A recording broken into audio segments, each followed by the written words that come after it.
Wrestling Report. I am your host, the infamous Ultimate One, and we're doing the YouTube channel today. As you guys know, breaking news overnight, and as I am pretty much recording this at almost at 5 something in the morning, I wanted to bring this breaking news that came in from earlier. 8 more WWE Superstar got let go.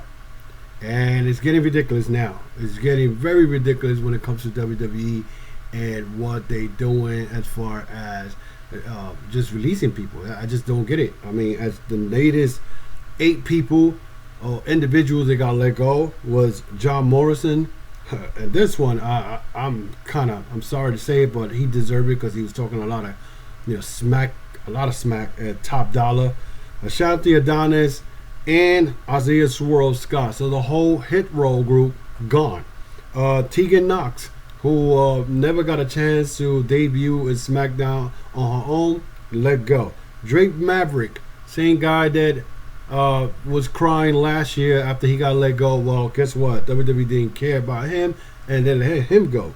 Shane Thorne, who was part of the Retribution, the worst faction ever to come to WWE, he got let go. And finally, Jackson Ryder. I mean, I was always thinking, like, why is this guy never released? And finally they let him go. So now my question is, why are they releasing all these people? I mean, we all know that in 2019 they were hoarding a lot of talent. Well, I mean, no one saw this pandemic hit that they caused a lot of people's job, and it caused a lot of these promotions to cut down on talent. I mean, Ring of Honor right now, Ring of Honor was one of those that pretty much announced a couple of weeks ago that they were letting go their whole roster. They were not, all of them were free. And Jay Lethal made his debut at AEW Dynamite this week. We saw MLW do some cuts, and that they let go a couple of people, including oh my God, what was his name? He was part of the Injustice, Oliver. Jason, I think it was Oliver, his last name. I forgot his first name. But so it's effective. But WWE has money. What I don't get is their excuse for cutting people is cutbacks. They, due to budget cuts. How the hell you have budget cuts when you just announced a couple of weeks ago, 3 weeks ago, that you had a $295 million gain? Plus you have the Peacock, you're getting $200 million a year for that starting next year, and then you got another $10 million, $15 million coming from Saudi Arabia. So I don't understand this. I really don't understand how they are cutting people and whatnot, and they're just calling it cutbacks. And John Laurinaitis, of course, is the guy who's making these phone calls. Now, out of all this, one guy that I could say that he should have never came back to WWE was John Morrison. John Morrison was killing in the Indies, if you want to call it Indies, the Impact World Champion, along with his wife Taya Valkyrie. Taya Valkyrie tweeted after all these cuts that people need to start supporting this company, the WWE, when they don't treat their talent respectfully. And of course, they still gonna have their fan base that they don't see nothing wrong. I saw a lot of trolling. I saw a lot of people making excuses. They didn't want to hear the truth. WWE right now is garbage. And if you know what I mean, garbage is garbage right now. Because now they're going to push the same people down your throat every week, same matches over and over again. As you can see, they're making changes now because they know that, I mean, they took out Aaliyah. I don't know why they still got Aaliyah, why Aaliyah has not been cut. That girl is garbage. She has no wrestling skill. She's been in NXT brand for 5 years. They brought her up, and they were going to put her in the Survivor Series team, and they took her out and put Toni Storm. It's very confusing. Me as a fan of pro wrestling, it's very, very weird that these people are getting let go. John Morrison should have never came back. John Morrison was better off. He could have signed with Impact, could have went to MLW, but he decided to go to WWE. And WWE kind of did good by him by giving him the tag team titles with Miz. But where did they go? They did this John Morrison drip drop crap, and it was just total garbage and whatnot. And then at the end, Miz ended up turning on him. Also, Top Dollar, this is one guy that I'm not for nothing, and I don't like people losing their jobs, but people like him, he deserved what came to him. because this is the same guy that was talking a lot of crap when he came up to the main roster, talking about that they were gonna be allowed to do their own gimmicks, their own promos, their own this and that.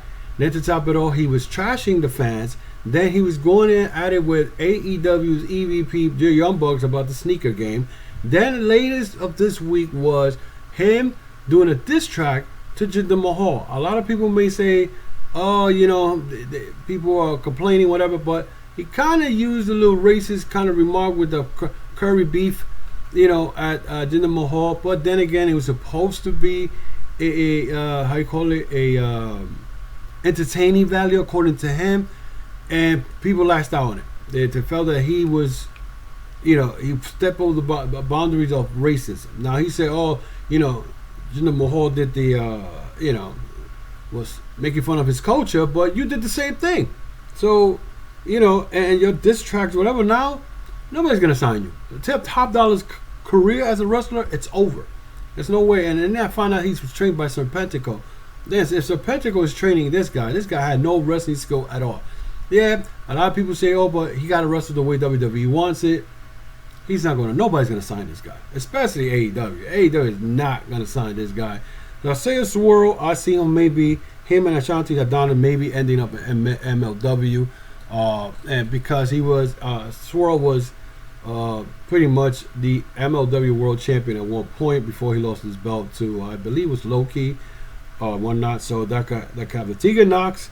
This girl's injury prone. I don't know where she's gonna end up. She could go to Impact. Impact will grab her right away. As far as Drake Maverick, he could probably go back to Impact. He could come back to them. Shane Thorne, he could go back to Japan and whatnot, and team up with his former tag team partner. I forgot his tag team partner. I think he's still signed with New Japan, but he could go back there. Jackson Riker, I don't know who will pick him up. Maybe Impact, because he used to be, Gunner in Impact in there, so he could go back. But the big question is, what is going on with WWE? Because, this whole cutting, they must have cut about 100 something wrestlers this year. And then that's not including last year. So pretty much the whole landscape is different. You still got the New Day and you still got the Shield, or what are left of the Shield. The same guys, they keep pushing. Big E, of course, I respect Big E as a world champion. His mic skills are a little better than most of these guys in here in WWE. But, I just don't understand it. What are they going to work with? I'm hearing Jeff Hardy still got 2 more years. How come they haven't cut him? Because they cut him. He's going to go back and go to AEW team with his brother. But, at the rate that WWE is cutting these people, it's just amazing me. It amazes me every week. What are they doing? And then, I don't know what's going on. What is this, the cuts, and then with the Becky and Charlotte Booker, and then they cutting people 3 days or 4 days before the Survivor Series. And they're planning to do a pay-per-view on the first day of the year. What are you putting? Who are you? What kind of match are you putting? You're cutting everybody off. You probably have no talent left and whatnot. Are you going to push other people that hasn't been pushed? Are you bringing up people from NXT up to the roster? I don't know.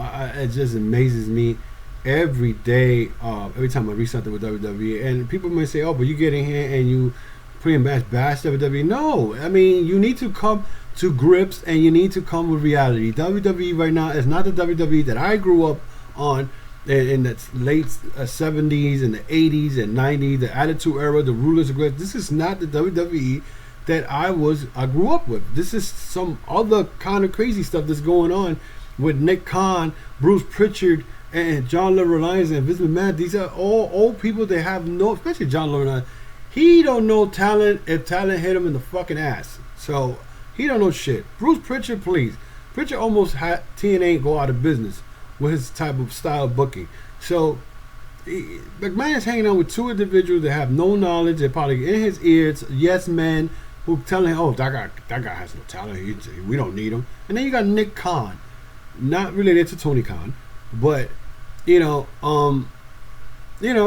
just, it amazes me. I don't understand it. It's just, I don't understand it. So we will see what happens from here to the end of the day. Maybe there'll be more releases, but we'll see. So that is it for me today. Guys, follow me on Amazon, Apple, and Spotify on my audio podcast, the Chokeslam Wrestling Report. Again, follow me here on YouTube, of course. Subscribe to my channel. Leave me a comment. Let me know what you think about all these cuts and what's going on and all this. And you know, I'll reply back. It's just amazing. Again, guys, just hit the subscribe button, hit that thumbs up to help for the search for everybody else on YouTube. And you know, tell a friend about the Chokeslam Wrestling Report YouTube channel. Also, I got the audio podcast. Like I said, you can follow me Amazon, Spotify, Apple Podcasts, Anchor, any audio podcast platform that you guys like to listen to your show. Also, you can follow me on Facebook, Instagram, and Twitter, the Chokeslam Wrestling Report. Follow me there. And also, I'm on TikTok. Follow me there. I got 3-minute videos every day.